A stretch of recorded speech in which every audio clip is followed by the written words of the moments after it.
Hello, ACP Pradyuman sir, एक खून हुआ है। खून हुआ? कौन बोल रहा है? शहर के मशहूर बिजनेसमैन जयंतीलाल जी का खून। जयंतीलाल जी का खून हुआ? कौन बोल रहा है ये? देखिए सर, मैं कौन बोल रहा हूँ ये इम्पोर्टेंट नहीं है। इम्पोर्टेंट ये है कि सेठ जी का खून हुआ है और उनके घर वाले उनकी बॉडी को अंतिम संस्कार के लिए लेकर जा रहे हैं। देखिए सर, अगर बॉडी जल गई तो खूनी कभी नहीं पकड़ा जाएगा। आप देरी मत कीजिए प्लीज, जल्द से जल्द जाकर बॉडी जलाने से रोकिए। हेलो, आप कहाँ से बोल रहे हैं? कौन है आप? हेलो? Damn it!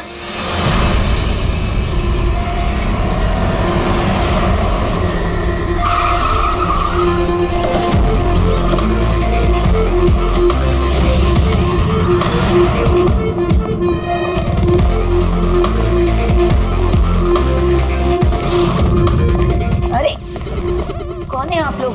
ऐसे कैसे घर में अंदर आ रहे हैं? हम लोग सीआईडी से हैं। घर के सारे लोग कहाँ हैं? सर वो लोग तो साहब की बॉडी लेकर शमशान घाट गए हैं। शमशान घाट गए?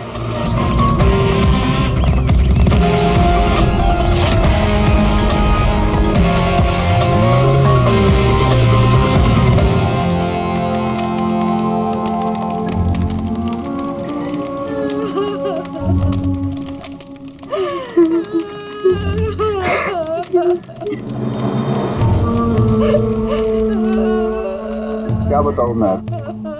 यकीन नहीं हो रहा कि जयंती भाई अब हमारे बीच नहीं है।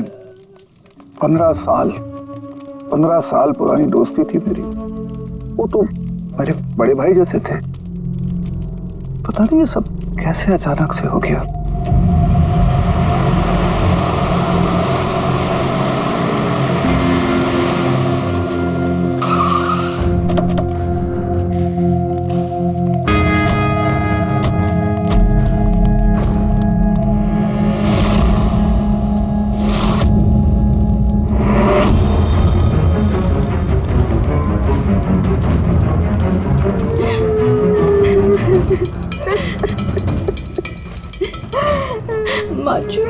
Excuse me.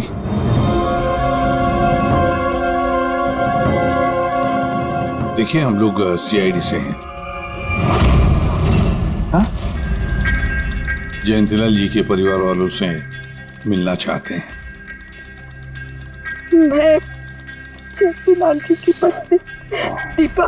दीपा जी, हमें पता है ये सही समय नहीं है पूछताछ करने की, मगर क्या करें? वो जयंतीलाल जी की मौत के बारे में हमें कुछ पूछताछ करनी है। पूछिए, क्या पूछना चाहते हैं आप लोग? आप सुशील जयंती, उनका बड़ा बेटा। सुशील जी, हमें खबर मिली है कि आपके पिता की मौत एक नेचुरल डेथ नहीं थी, उनकी हत्या हुई है। क्या? ये कैसे हो सकता है?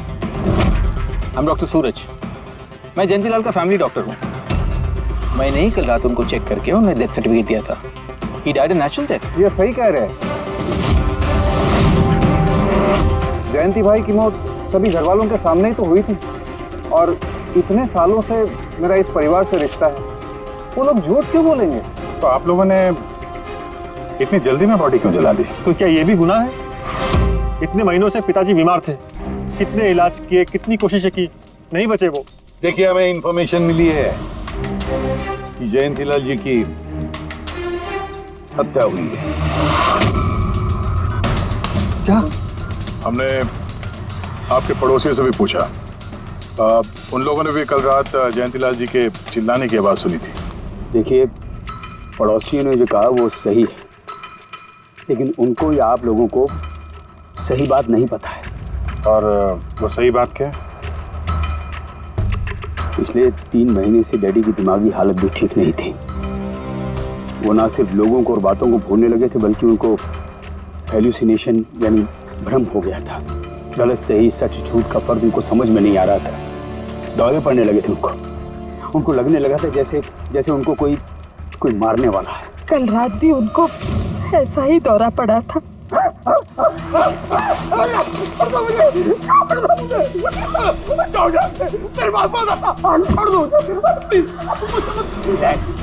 Cool cool cool. इंजेक्शन गई। Fast, come fast.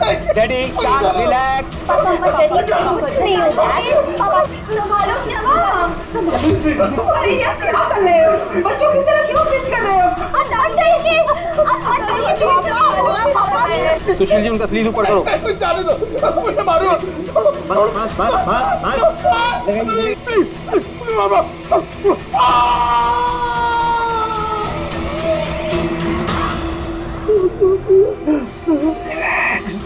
और इस बार अटैक इतना बड़ा था कि मुझे उन्हें बेहोशी का इंजेक्शन देना पड़ा और 2 घंटे बाद उनकी मौत हो गई। मैं आपको सारी डिटेल्स दे सकता हूँ, उनकी मेडिकल रिपोर्ट्स, मेडिकल हिस्ट्री, दवाइयाँ, सब कुछ दे सकता हूँ मैं आपको। हो गई तसल्ली आपको? अब हम अपना काम कर लें। इतनी जल्दी भी क्या है हेमंत? जरा सच तो सामने आ जाए।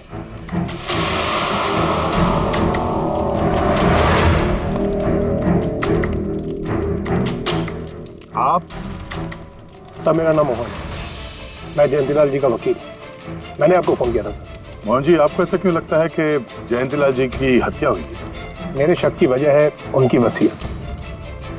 लेकिन ऐसा क्या है इस वसीयत में? सब कुछ, कि उनकी जायदाद में से किसको कितना हिस्सा मिलेगा। उससे क्या फर्क पड़ता है? हम सब एक फैमिली हैं, किसी को छोटा किसी को बड़ा शेयर मिलेगा, यही ना? दैट्स ओके, कोई फर्क नहीं पड़ता है। अगर जयंतीलाल जी की मौत नेचुरल ना होकर मर्डर साबित हुई तो आप में से किसी को भी उनकी जायदाद का कोई हिस्सा नहीं मिलेगा। Nothing at all. ऐसे कैसे हो सकता है? मुझे बराबर याद है कि 1 साल पहले उन्होंने मेरी सलाह लेकर ही ये वसीयत बनाई थी और उसमें तो ऐसा कुछ भी नहीं लिखा था। दीपा जी, 3 महीना पहले उन्होंने नई वसीयत बनवाई थी। ये क्या बोल रहे हैं आप? ये कैसे हो सकता है? ये सब कुछ बकवास है। अरे पिताजी आपको कब मिले? आप तो 3 महीने से हमारे घर पे आए नहीं और पिताजी भी 3 महीने से घर के बाहर निकले ही नहीं। तो फिर हेमंत, वो खुद मेरे ऑफिस में आए थे 3 महीना पहले उन्होंने नई वसीयत बनवाई थी। ये क्या बोल रहे हैं आप? ये कैसे हो सकता है? ये सब कुछ बकवास है। अरे पिताजी आपको कब मिले? आप तो 3 महीने से हमारे घर पे आए नहीं और पिताजी भी 3 महीने से घर के बाहर निकले ही नहीं। तो फिर हेमंत, वो खुद मेरे ऑफिस में आए थे 3 महीना पहले। मैं अब जिंदा नहीं रहूंगा। आप क्या कह रहे हैं सर? कोई मेरी जान लेना चाहता है, मुझे मार डालेगा। सर, कैसी बात कर रहे हैं आप? कौन है जो आपको मारना चाहता है? कोई अपना, मेरे परिवार के सदस्यों में कोई है। मुझे पूरा यकीन है कि मैं अब चंद दिनों का मेहमान हूं। सर, कौन है वो? कहा ना, कोई अपना। क्या सोच रहे हो? पुलिस के पास जाऊं? यही कहना चाहते हो? सर, मैं पुलिस को खबर करूं? नहीं, पुलिस वाले भी अब मुझे पागल समझेंगे। तुम मेरा एक काम करो मोहन, मेरा वसीयतनामा बदल डालो।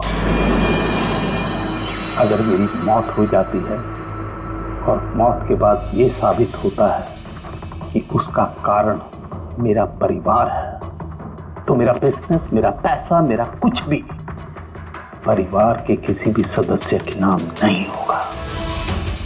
सर, अगर परिवार के सदस्य को नहीं मिलेगा तो किसको मिलेगा?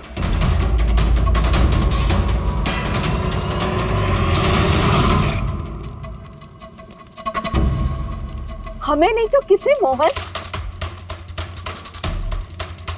जायदाद किसको मिलेगी? और सीआईडी को।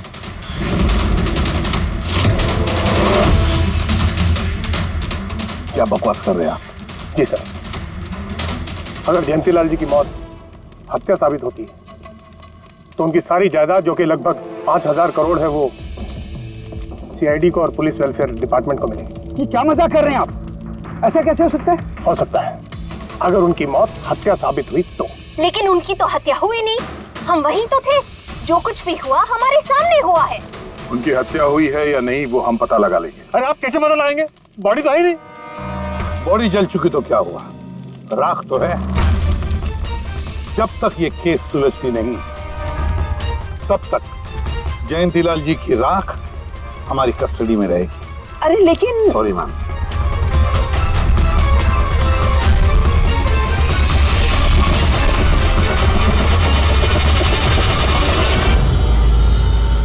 मोहन जी, सर जरा बताइए, क्या जयंतीलाल जी ने खुद आपसे कहा था कि उनके परिवार वालों में से कोई है जो उनकी जान लेना चाहता? जी सर।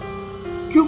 सर वजह तो पता नहीं, लेकिन उनको लगता था कि उनके घर वाले पैसों के लिए उनकी जान लेना चाहते हैं सर।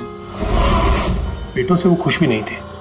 वो चाहते थे कि हेमंत और सुशील उनके साथ बिजनेस में हाथ बटाएं, उनके साथ बिजनेस करें, लेकिन ऐसा हुआ नहीं सर। ऐसा क्या हुआ? सर दोनों ने अपना अलग अलग बिजनेस शुरू किया, लेकिन उसे भी चला नहीं पाए। और हेमंत सर, वो तो एक नंबर का अय्याश निकला। उसने सेठ जी के सारे पैसे उड़ा दिए। सर बाप बेटे में हमेशा खटर पटर चलती रहती थी, कभी बनी नहीं बाप बेटे में। बनती नहीं थी, मगर हम बाप बेटे तो थे। मुझे पैसों की बहुत जरूरत थी, लेकिन इसका ये मतलब थोड़ी है कि मैं अपने पिता को ही मार दूंगा। मार भी सकते हो। आखिरकार दुनिया में आधी से ज्यादा गुनाह तो पैसों के लिए ही होते हैं। फिर तो सुशील भैया की वजह मुझसे बड़ी थी। उनका पिछला बिजनेस उन्होंने घाटे में बंद किया और अभी जो है वो नुकसान में चल रहा। सर मार्केट का बहुत पैसा है उनके ऊपर, और डैडी भी इस बार सुशील भैया की मदद करने के लिए रेडी नहीं थे। सर मैं मानता हूँ कि डैडी नाराज थे, नहीं दे रहे थे मुझे पैसे, पर मुझे ये भी पता है कि वो मुझे और मेरे परिवार को मरने के लिए नहीं छोड़ सकते थे।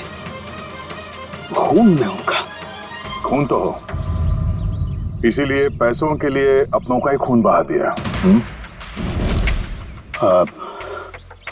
सर एक आइडिया है। क्या है कि अब जो हुआ सो हुआ, उसको बदला तो नहीं जा सकता, लेकिन इस सिचुएशन से अपना फायदा जरूर निकाल सकते हैं। क्या मतलब? वो सर आप ये मामला सुलझा दीजिए। मान लीजिए कि नेचुरल डेथ थी। अब वसीयत के हिसाब से पैसे सीआईडी और मुंबई पुलिस की जगह हमें मिलेंगे, जो उसके असली हकदार हैं। नहीं, आप लोगों का जो नुकसान हुआ होगा वो हम आपस में समझ लेंगे ना। सुशील जी, हर आदमी एक जैसा नहीं होता, और दोबारा ऐसे बात करने की गलती नहीं करना, समझे? तुम अपनी दादाजी से बहुत करीब थी ना? दादाजी मुझे बहुत प्यार करते थे। हम दोनों बेस्ट फ्रेंड्स के जैसे थे, एक दूसरे से सारी बातें शेयर करते थे। कभी दादाजी ने तुमसे ये कहा था कि उनकी जान को खतरा है, कोई उन्हें मारना चाहता है, ऐसे कभी कुछ कहा था उन्होंने? उन्हें हर किसी से डर लगता था। दादाजी सिर्फ मेरे पे विश्वास करते थे, बाकी उन्हें सबसे डर लगता था। तो उन्हें लगता था कि कोई उन्हें मार देगा। चलो दादू, अब हम खाना खाएंगे। क्या ये? चलो चलो चलो चलो दादू। मुझे वो सब लोग इसमें जहर मिला के मुझे मारना चाहते हैं। कौन मारना चाहता है दादू आपको?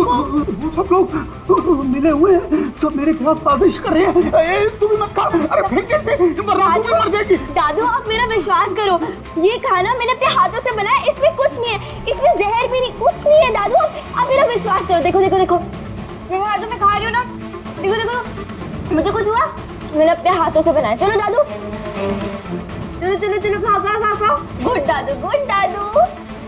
चलो एक और बाइट, जल्दी से जल्दी से जल्दी से जल्दी से एक और बाइट खाएंगे।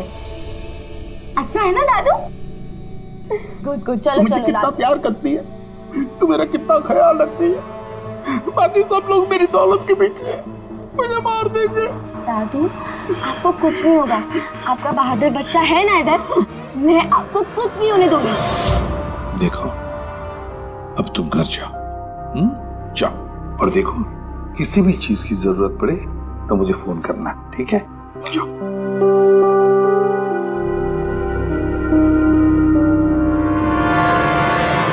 के बता, क्या निकला राख में से? बॉस, राख में से बड़ी जबरदस्त बात निकली है। हालांकि इस राख ने मुझे कम परेशान नहीं किया, लेकिन मैंने भी इसका मुंह खुलवा ही लिया, है ना? तो फिर बता दे यार। बताता हूं। तारिका। हाँ सर, हमने इस राख का स्पेक्ट्रोस्कोपी टेस्ट किया। फिर रिपोर्ट से बात साबित हो गई है बॉस कि जयंतीलाल की मौत नेचुरल नहीं है। जयंतीलाल को मारा ही गया। क्या कहा? जयंतीलाल की मौत नेचुरल डेथ नहीं थी? नहीं। कैसे समझे? कैसे मारा? लार्सनिक से। लार्सनिक? जयंतीलाल की राख में हमें लार्सनिक मिला है बॉस। राख में से लार्सेनिक? सर, कुछ केमिकल्स और हेवी मेटल्स, धातु ऐसे होते हैं जो जलने पर भी नहीं खत्म होते। लार्सेनिक उनमें से एक है। इसलिए लाश के पूरी तरह जल जाने के बावजूद उसमें मौजूद लार्सेनिक जलाने और राख में ऐसे ही रहा। लेकिन एक बात समझ में नहीं आ रही है साहब कि अगर जयंतीलाल की मौत लार्सनिक की वजह से हुई है तो फिर उसके फैमिली डॉक्टर सूरज को ये पता कैसे नहीं चला? पता कैसे नहीं चला? उसने नेचुरल डेथ का सर्टिफिकेट इश्यू किया ही कैसे और क्यों? बॉस, अगर लार्सनिक जैसा जहरीला केमिकल इंसान के शरीर में एक साथ बहुत ज्यादा मात्रा में पहुंचा दिया जाए तो इंसान की तुरंत मौत हो जाती है। लेकिन अगर यही जहर धीरे धीरे थोड़ी थोड़ी मात्रा में उसके शरीर में पहुंचाया जाए तो उसकी मौत एक साथ एकदम नहीं होती है। पहले उसकी याददाश्त जाती है, फिर उसे अजीब अजीब से सपने आने लगते हैं, उसे हेलुसिनेशन होने लगता है, भ्रम होने लगता है, फिर पागलपन के दौरे पड़ते हैं। और जयंतीलाल के साथ ये सब कुछ हो रहा था। लार्सनिक? जी हाँ, लार्सनिक। और इससे यह साबित हो गया कि जयंतीलाल जी की मौत बीमारी से नहीं बल्कि उनका खून किया गया। लेकिन ये किया किसने? वही पता करने हम लोग यहाँ हैं। अभिजीत, जयंतीलाल जी का कमरा चेक करना पड़ेगा। Okay sir.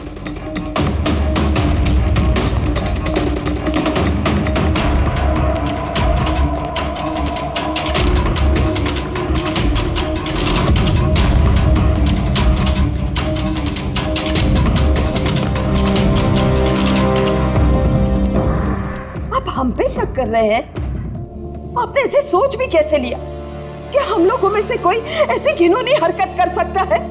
ऐसा कुछ नहीं है माँ, ये सब इनकी चाल है। डैडी की प्रॉपर्टी इन्हें मिल जाए इसके लिए मनगढ़ंत कहानी बना रहे हैं ये लोग।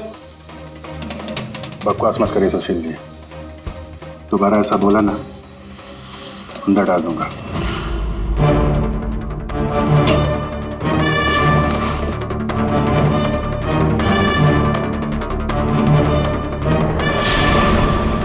आप धमका कर हमें चुप करा सकते हैं लेकिन कुछ साबित नहीं कर सकते। एग्जैक्टली। आप लोग ये सब कुछ इन 5,000 करोड़ के लालच में कर रहे हैं ना? बोल चुके आप लोग, अब बस सीआईडी को अपना काम करने दीजिए। यहाँ मजाक नहीं चल रहा है, एक आदमी का खून हुआ है, खून। तो आप सबकी भलाई इसी में है कि हमारे साथ कोऑपरेट करें। अच्छा, अब सीआईडी धमकाने भी लगी है। ये धमकी नहीं है, ये आशी, आशीष, आशी बेटा, आशी क्या हो गया? आशी बेटा, आशी बेटा उठो। आशी आंखें खोलो, क्या हो गया तुम्हें? आशी, आशी बेटा क्या हो गया? अरे जरा देखो इसे भी, क्या हो गया मेरी बच्ची को? आशी, क्या हुआ? आंखें खोलो, हो गया। आशी बेटा, आशी बेटा, आशी। आशी।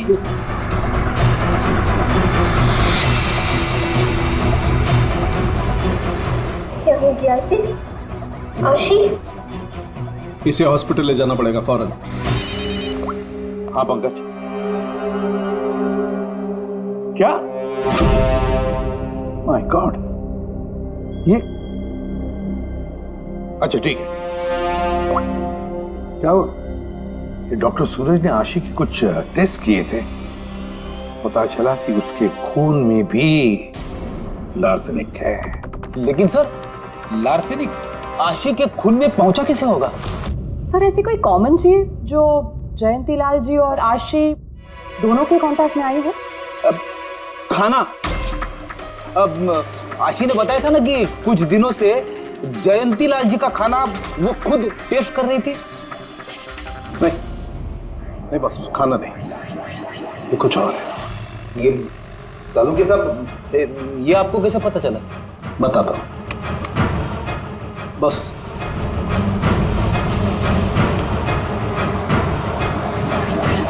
ये है वो बाल जो हमें जयंतीलाल के हेयर ब्रश में से मिला है। अब लार्सनिक तो अधिकतर नाखूनों में और बालों में ही जमा होता है, तो जब हमने इस बाल के छोटे छोटे टुकड़े करके एनालिसिस किया तो रिजल्ट आया ये। और सर हमने इन टुकड़ों का एटॉमिक अब्जॉर्प्शन टेस्ट किया तो पता चला कि दूसरे केमिकल्स के साथ साथ इसमें लार्सेनिक भी है। अब क्योंकि बाल धीरे धीरे बढ़ते हैं इसलिए हमने इस रिजल्ट को कैलेंडर के साथ टैली किया। बॉस, तब हमें पता चला कि जयंतीलाल को ये लार्सनिक 8 से 10 दिन के गैप में दिया जा रहा। और 8-10 दिन के गैप में? इसका मतलब जो भी है, जयंतीलाल को हर 8-10 दिन के इंटरवल पर लार्सेनिक दे रहा था, धीरे धीरे मार रहा था। और इसकी शुरुआत हुई बॉस 3 महीने पहले। 3 महीने पहले? सर हाँ, फिर तो खूनी जयंतीलाल जी के घर वालों में से कोई नहीं होगा। परिवार वाले 8-10 दिन तक इंतजार क्यों करेंगे? एक ही बार में मार देंगे।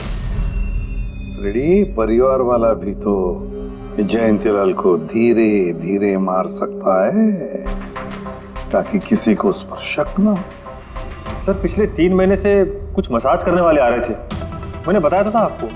हाँ, चेक कर चुके हैं उनको। उनके अलावा और कोई आता था क्या? कोई एक हो तो बताओ। उनके दोस्त, पुराने बिजनेस पार्टनर और ऑफिस के स्टाफ वगैरह बहुत सारे लोग आते रहते थे घर पे। जी, डैडी बहुत सोशल थे, लोगों से मिलना जुलना, पार्टीज में जाना उनको बहुत अच्छा लगता था। इसीलिए जब उन्होंने बाहर जाना बंद कर दिया तो लोग उनसे मिलने घर पर आने लगे। लेकिन इन लोगों को हम अच्छी तरह से जानते हैं सर, इनमें से कोई ऐसा नहीं कर सकता है। भाभी देखिए ना, ये कैसा निशान लगा है।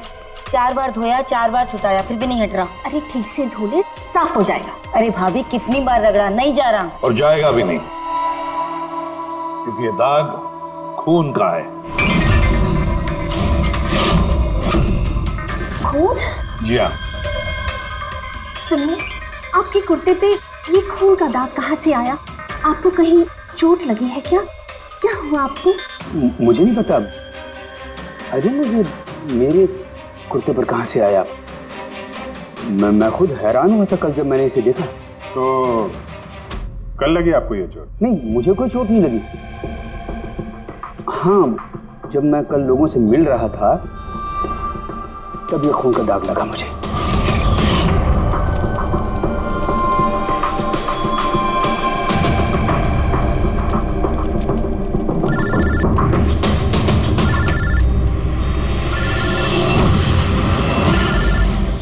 बिना चोट खून के धब्बे, अजीब बात है। वही तो। और कुछ हुआ था कल? कोई खास बात? नहीं सर, और कोई खास बात नहीं। साहब, एक बात अजीब हुई थी। क्या? कल सुबह मुझे गार्डन में कांच के कुछ टूटे हुए टुकड़े मिले थे। कांच के टूटे हुए टुकड़े? तो फिर? साहब, उन टुकड़ों में खून लगा हुआ था। क्या? कांच के टुकड़ों में खून लगा हुआ था? जी। कहाँ पर है वो? अब वो तो मैंने कचरे के डिब्बे में डाल दिए। इस कुत्ते पे खून, कांच के टुकड़े पे खून। कहाँ देखे थे वो कांच के टुकड़े तुमने? ये देखिए, यहाँ पर मिले थे मुझे कांच के टुकड़े। यहाँ पर? जी।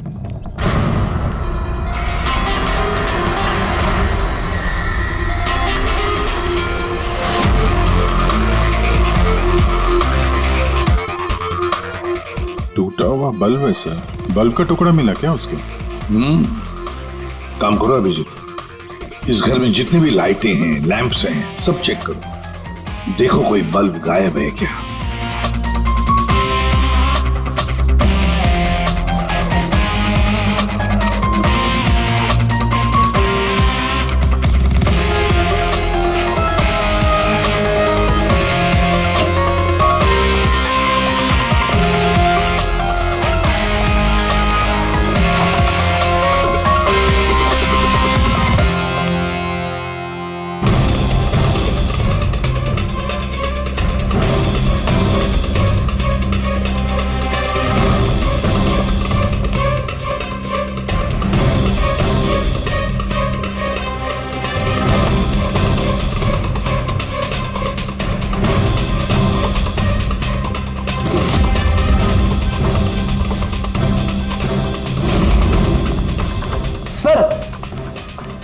सब जगह देख लिया, कांच का टूटा हुआ सामान कहीं पे भी नहीं है। सर कुछ नहीं मिला।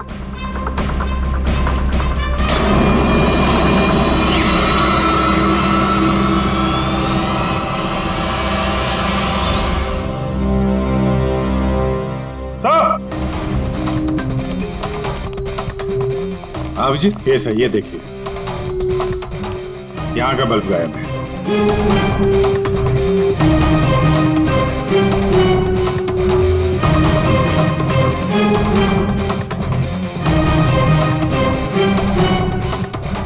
बड़ी अजीब बात है, ये लैम्प तो बिल्कुल ठीक था। मैं और दादू इस लैम्प के नीचे काम भी किया करते थे, और जिस तरह दादू की मौत हुई तब भी ये लैम्प ठीक था, इसमें बल्ब था और ऑन था।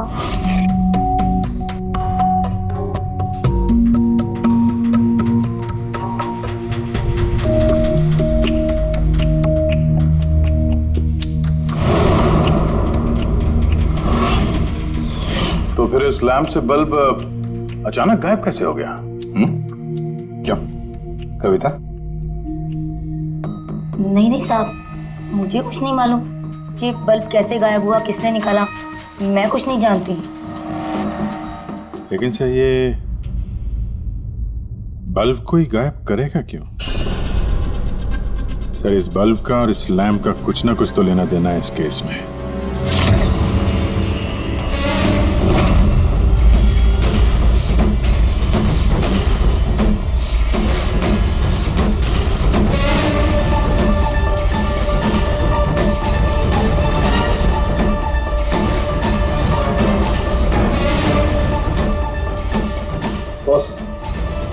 ये धब्बे देख रहे हो? ये धब्बे लार्सनिक के हैं। लेकिन ये लार्सनिक के धब्बे पूरे लैंप पर कैसे हैं? बॉस, हुआ ये होगा, खूनी जयंतीलाल जी के घर पे आता होगा हर 8 या 10 दिन में।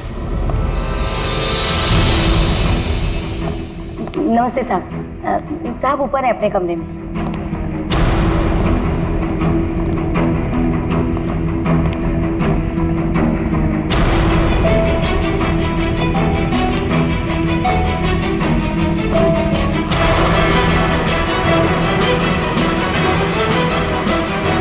और चुपके से जयंतीलाल के टेबल लैंप पे लार्सनिक छिड़कता होगा।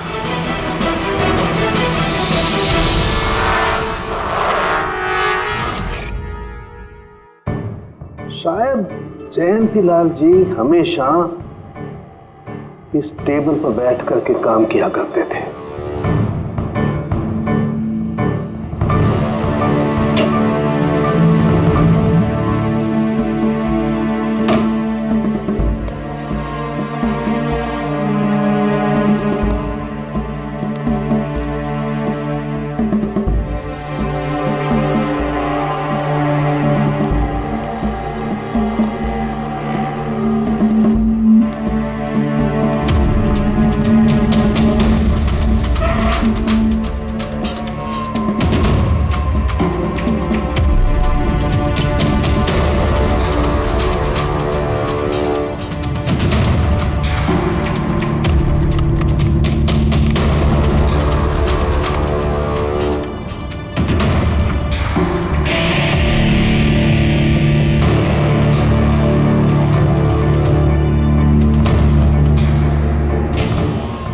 जैसे ये बल्ब गर्म होता था, लार्सनिक धीरे धीरे फैलकर जयंतीलाल जी की सांसों में घुल जाता था।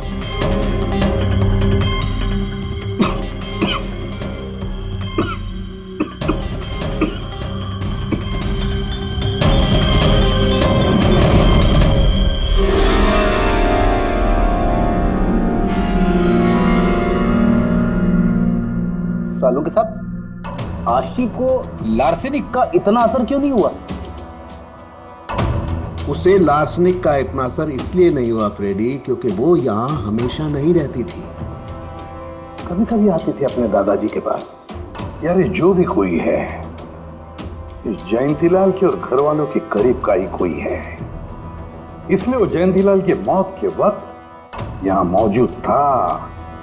और मौत होने के बाद में सबूत मिटाने के लिए उसने उस लैंप में से वो बल्ब निकालकर अपने जेब में रख दिया होगा और फिर सभी घर वालों से मिलते वक्त सुशील जी को भी अपने गले लगा लिया। जैसे सुशील को उसने गले लगा लिया, उसके जेब में जो उसने बल्ब छुपा के रखा होगा वो फूट गया, जिसकी वजह से उसके कमर में जख्म भी हुई और उस जख्म से जो लहू निकला, जो खून निकला, वो सुशील के कपड़ों पर आया। मतलब सर खूनी घर वालों में से ही कोई होगा? नहीं फ्रेडी, घर वाला तो नहीं लगता, और घर वाला होता तो बस जेब में रख के थोड़ी ना घूमता। ये तो कोई ऐसा आदमी है जिसके पास वही एक मौका था सबूत मिटाने का, वो चंद मिनट। घर वाला तो कभी भी निकाल लेता। सर उस दिन तो कितने लोग आए थे यहाँ, खूनी का पता कैसे चलेगा? सर उस दिन मीडिया के लोग भी आए थे, कौन आया कौन गया ये सब रिकॉर्ड तो किया ही होगा उन लोगों ने। तो चलो देख लेते हैं किस किस ने सुशील जी को गले लगाया था।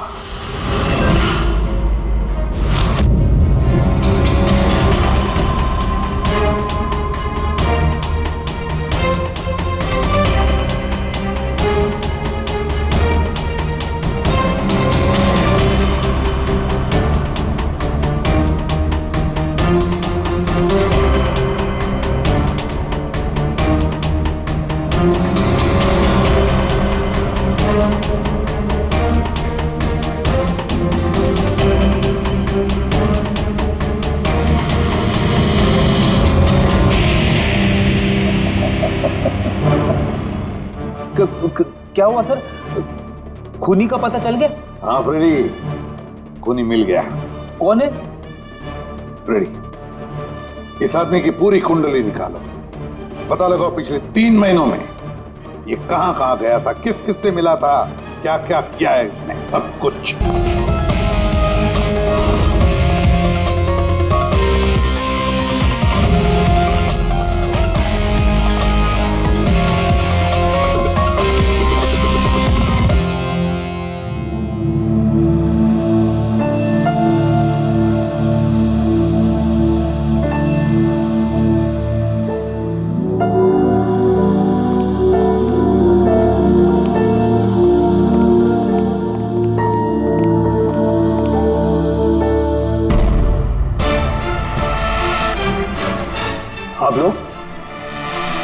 आप लोग फिर यहाँ हैं?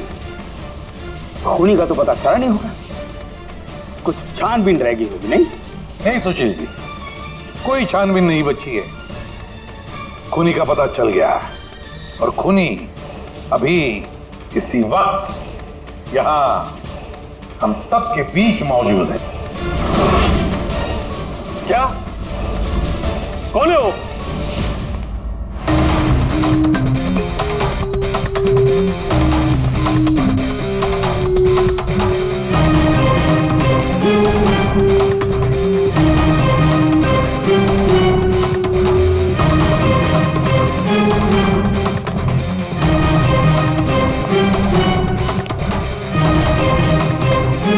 अरविंद जी,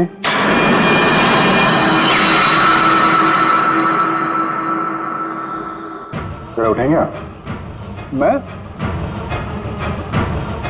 मैंने क्या किया? अरविंद जी, आपने क्या किया इसका तो पता हमने लगा ही दिया, बस अब आपके कारनामे हम आप ही के मुंह से सुनना चाहते हैं। क्या बकवास है ये? आप मुझ पर इल्जाम लगा रहे हैं। आपको क्या लगता है कि मैंने जयंती को मारा? अभिजीत, मौका मिला था, मान जाते तो सबके सामने कपड़े नहीं उतरते। जरा एक कुर्ता उठाना। क्यों? अरे उठाओ सर। क्यों?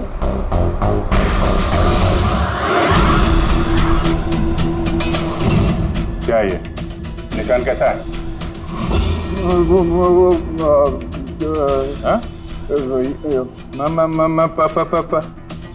कौन सी भाषा बोल रहे हो तुम? हिंदी में बोलो, हिंदी में, मातृभाषा है हमारी। भूल गए क्या? याद दिलाओ। हाँ? नहीं सर,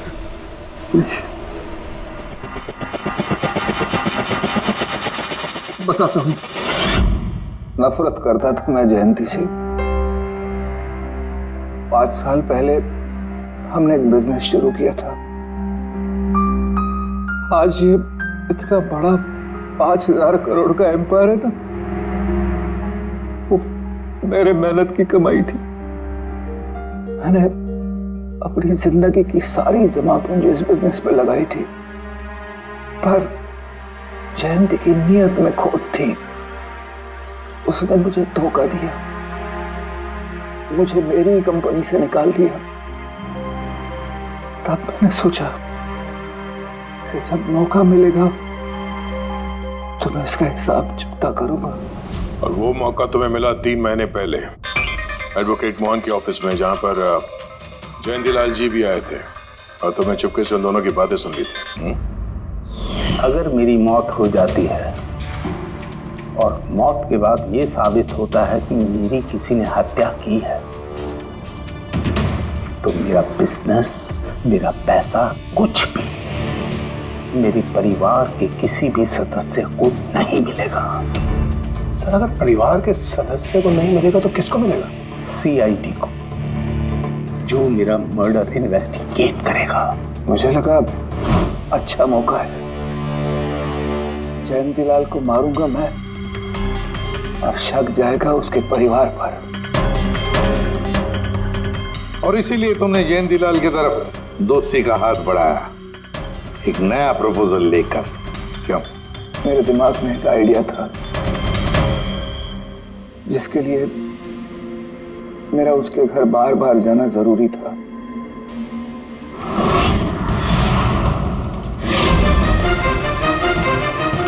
साहब ऊपर है अपने कमरे में।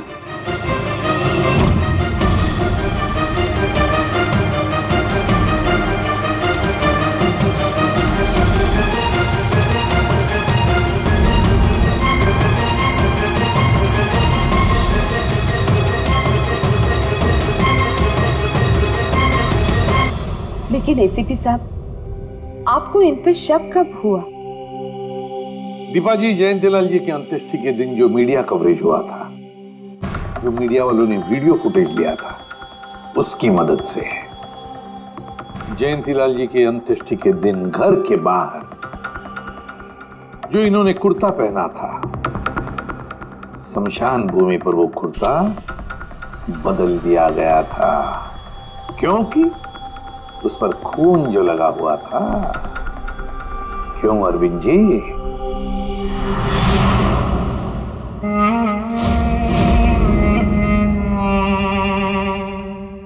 अरविंद जी, बदले की आग में तुमने जयंतीलाल का खून कर दिया।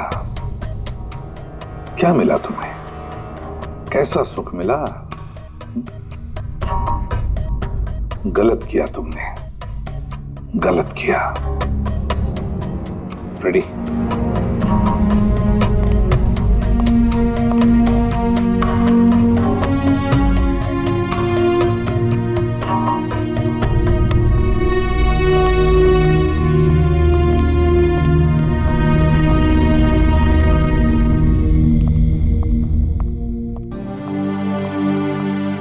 Thank you sir, thank you very much. And we are sorry, हम लोगों ने आपको काफी बुरा भला कहा। दरअसल हमें लगा कि पैसों के चक्कर में आप हम परिवार वालों को इस केस में कल्प्रिट बनाने की कोशिश कर रहे हैं। नहीं, कोई बात नहीं। एसीपी साहब, मैं मेरे पति की अंतिम इच्छा पूरी करना चाहती हूँ। सीआईडी और पुलिस वेलफेयर फंड में मैं डेफिनेटली डोनेट करूंगी। Thank you very much, thank you. Thank you so much sir कि आपने मेरे दादू को इंसाफ दिलाया। God bless you.